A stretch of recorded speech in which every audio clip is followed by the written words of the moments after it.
My third-year law school project, when I was in law school in Washington, D.C., was to save the so-called Sewall Belmont House, which had been the headquarters of the National Women's Party.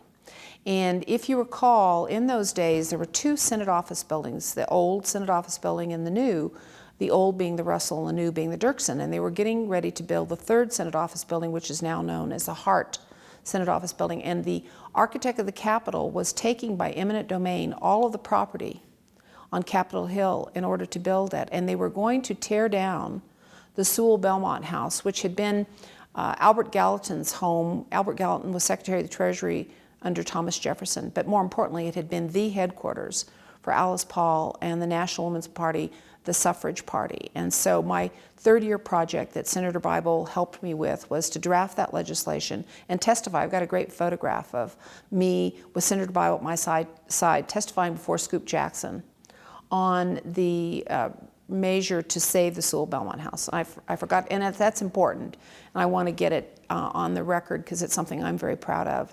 And that house, if you haven't been in it, it's really something to see. It's open. It's one of the first sites, I think if not the first, it's one of the first sites that was dedicated to the women's movement.